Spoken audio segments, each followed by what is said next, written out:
Hi, this is Sarah Lingver with pianokeyfinders.com, and I'd like to demonstrate one of the cards that is hot off of the presses as of May 2025. So this is June 2025, and these things have been around for a couple of weeks.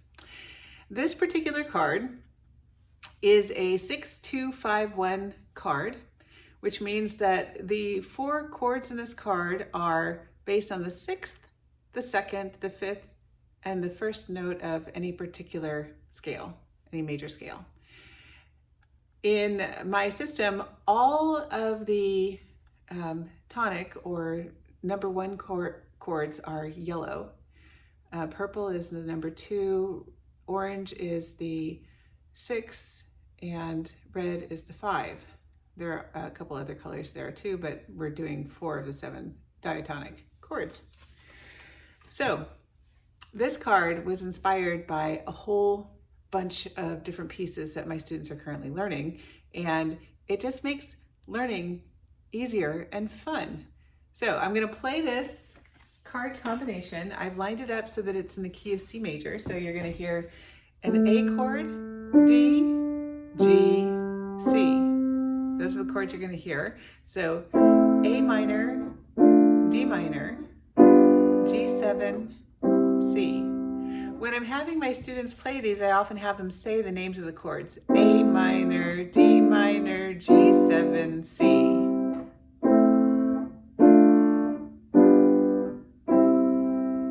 All right, so that chord progression might sound familiar, because what if I did this? Okay, so there's one song that you might be familiar with. Another one.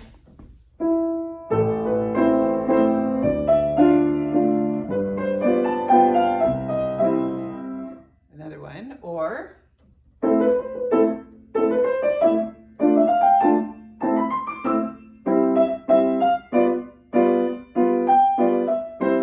now that one went, so it didn't go in the same order, but it was still the same 4 chords that are on the card. If I want to transpose from the key of C to something else, so like for example, if I want to transpose to the key of G, then I reposition the card so that the yellow arrow points to whatever key that I want to change or transpose to. So I've repositioned it so that the yellow arrow is on G, and now we're going to hear the 6-2-5-1 chord progression in the key of G.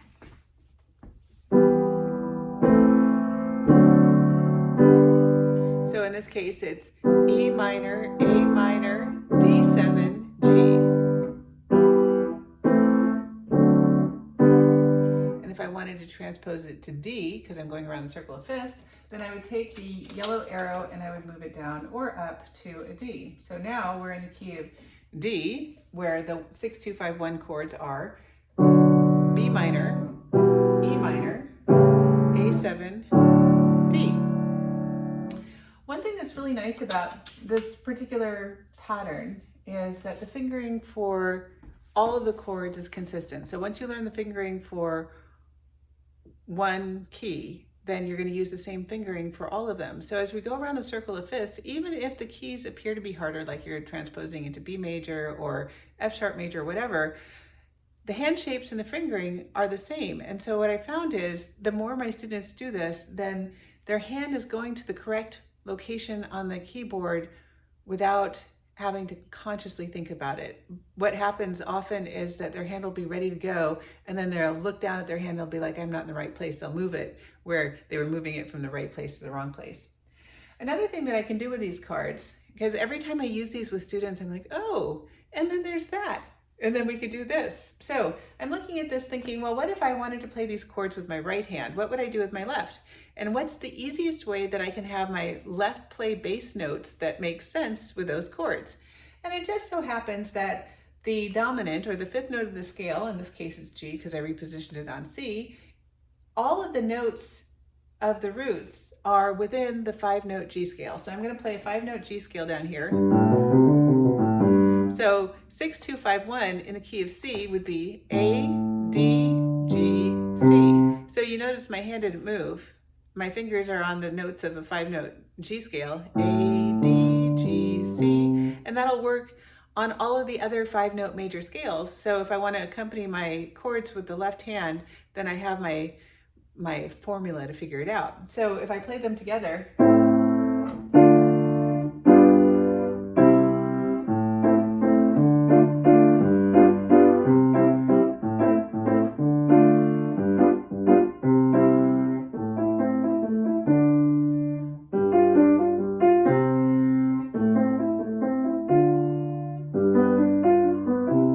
so just arpeggiating those or breaking up those chords in the right hand, you can see that I'm creating little accompaniment patterns that can go with different things. If I wanted to flip it and have my left hand play the chords, then a starting point for my right hand would either be the 5-note C major scale or a 5-note A minor scale. A is the relative minor to key of C major, so whatever the minor is on the orange arrow is your relative minor to the yellow.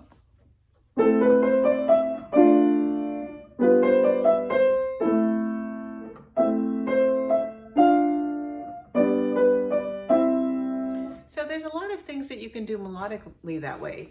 A lot of pieces, particularly New Age music, uses a repetitive chord pattern, and then you're improvising on the top of it. So this is one of the things that I do with my students when I want them to start composing and getting ideas. It gives them a scaffold to work from, and then you do stuff until it sounds boring, and then you add something else, and you play that until it gets boring and you add something else. And so I can have students sitting at the piano for quite a long time making stuff up that sounds good and sounds musical. And I like using the cards for this reason, because it's actually teaching students how to play the piano. Namely, they're getting the skills that they need in order to be able to play pieces at the piano.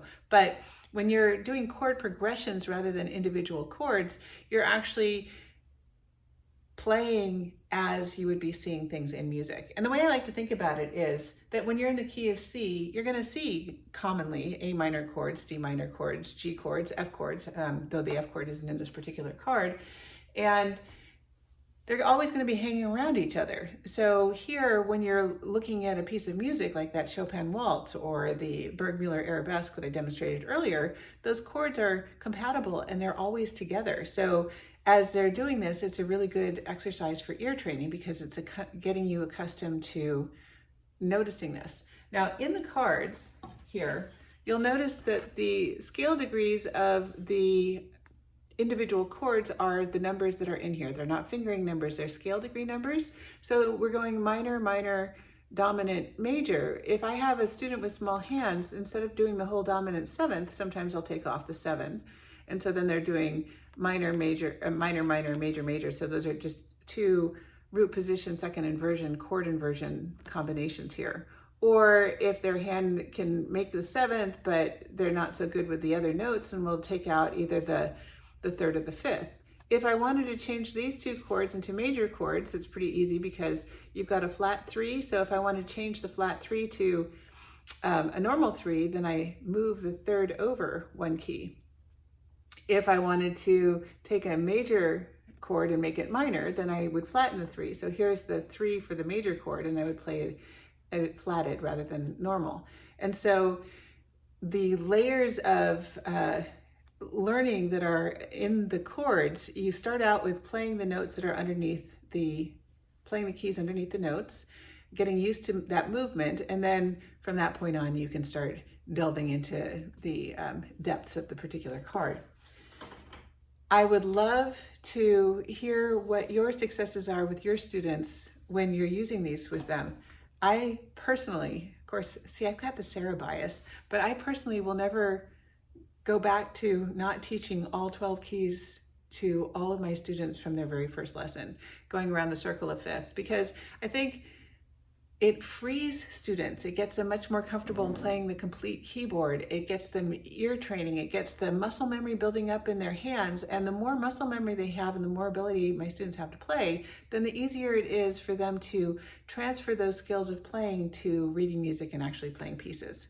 And of course, the ability to sit at the piano and play chord patterns and then make up stuff on the fly. I can sit at the piano and sound musical. Well, it is musical, right? It's music. I can make music for a few hours with some of these patterns because the patterns are so ingrained. And then I can switch keys and I can modulate. And it wouldn't have happened had I not had this nice little tool that makes it easy to play from one key to the next. Anyway, this is Sarah Lingro with Piano Key Finders, and thanks for your time.